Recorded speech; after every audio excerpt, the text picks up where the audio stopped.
नमस्कार, मैं संजीव कुमार आज विश्वविख्यात भविष्यवेत्ता नास्ट्रेदमस की भविष्यवाणियाँ, जिसे लिखा है सलमा जैदी ने, इसका सार संक्षेप आपके समक्ष प्रस्तुत करने का प्रयास कर रहा हूँ। नास्ट्रेदमस का जन्म 14 दिसंबर 1503 को फ्रांस के एक छोटे से गांव सेंट रेमी में हुआ था। बाल्यावस्था में ही वह अध्ययन में विशेष रुचि दिखाने लगे। नास्ट्रेदमस ने किशोरावस्था से ही भविष्यवाणियां करनी आरंभ कर दी थी। नास्ट्रेदमस की ज्योतिष में बढ़ती रुचि ने उनके माता पिता को चिंता में डाल दिया। यह वह समय था जब कट्टरपंथी ईसाई इस विद्या को अच्छी नज़र से नहीं देखते थे।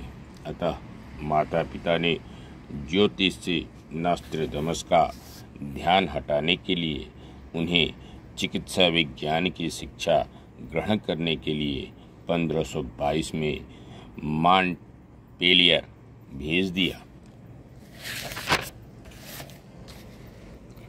3 वर्ष में पढ़ाई पूरा कर वे चिकित्सक बन गए।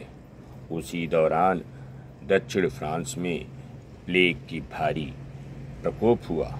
नास्ट्रेदमस जी जान से रोगियों के उपचार और सेवा में जुट गए। इससे उनकी ख्याति बढ़ी। 23 अक्टूबर 1529 को उन्होंने मॉन्टपेलियर में पुनः प्रवेश लेकर डॉक्टरेट की उपाधि प्राप्त की। वहीं शिक्षक के पद पर नियुक्त हो गए।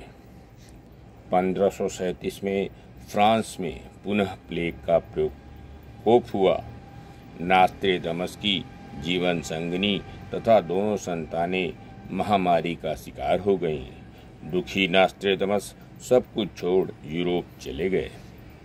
यूरोप में उनकी भेंट जूलियस स्कैलिजर नामक एक विख्यात दार्शनिक और फिजिशियन से हुई। नास्ट्रेदमस ने इनसे बहुत कुछ नया सीखा, परंतु कालांतर में स्कैलिजर नास्ट्रेदमस के कट्टर विरोधी बन गए।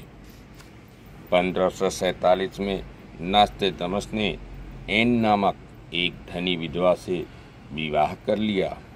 इस विवाह से वह 6 संतान के पिता बने।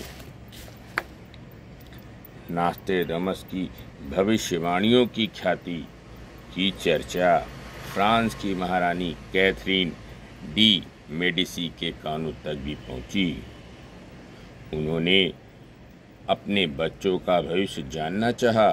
नास्ट्रेदमस ने अपनी अलौकिक शक्ति से जान लिया था कि महारानी के सभी बच्चे अल्पायु में ही काल कवलित हो जाएंगे।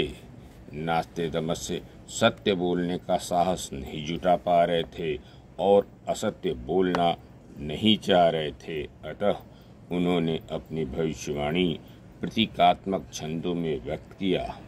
इस प्रकार वह अपनी बात भी कह गए और महारानी के मन को चोट भी नहीं पहुंची।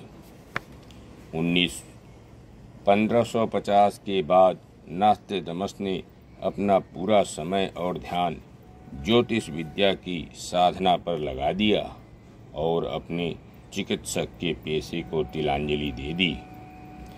नास्ट्रेदमस एक रहस्यमय पुस्तक द मिस्ट्रीज इजिप्टोरम से बहुत प्रभावित थे। नास्ट्रेदमस ने 1555 में भविष्यवाणियों से संबद्ध अपने ग्रंथ सेंचुरीज के प्रथम भाग का लेखन कार्य संपूर्ण कर लिया था। नास्ट्रेदमस को अपनी मृत्यु का समय ज्ञात हो गया था। अतः उन्होंने 17 जून 1556 को अपनी वसीयत तैयार कराई। 1 जुलाई को उन्होंने पादरी को बुलाकर अपने अंतिम संस्कार के बारे में उसे निर्देश दिया।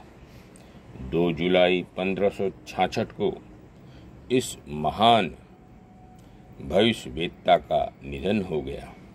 उन्होंने कहा था कि उनकी मृत्यु के बाद कुछ असामाजिक तत्व उनकी कब्र खोदेंगे और उनके अवशेषों को निकालने का प्रयास करेंगे, किंतु तुरंत ही उनकी मृत्यु हो जाएगी और यह सत्य साबित हुआ।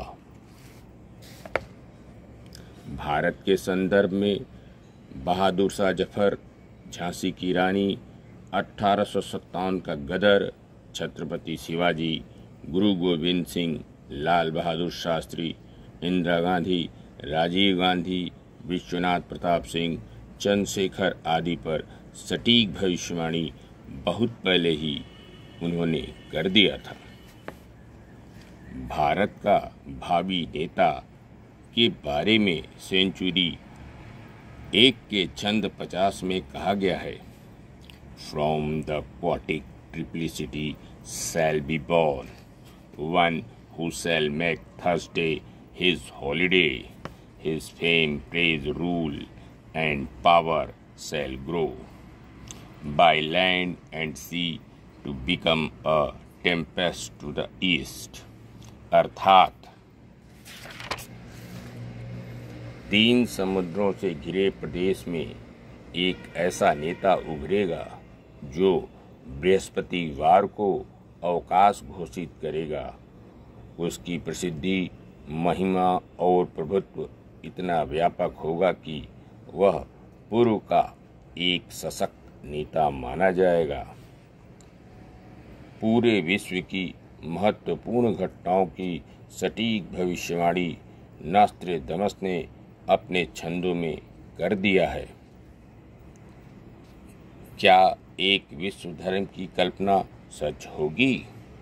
सेंचुरी 9 छंद 72 के अनुसार, once more shall be holy temple be polluted and depredated by the scent of Tulsu. Saturn 3 cycles revolving in April, May, people of a new event। अर्थात एक बार फिर पवित्र स्थानों को लूटा जाएगा। शनि जब अपने 2-3 चक्र पूरे कर चुकेगा तो अप्रैल मई में एक नए संप्रदाय का आविर्भाव होगा।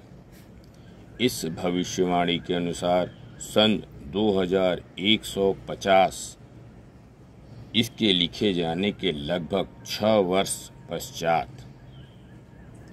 में धर्म के मूलभूत तत्वों में संशोधन होगा और एक नए धार्मिक संप्रदाय का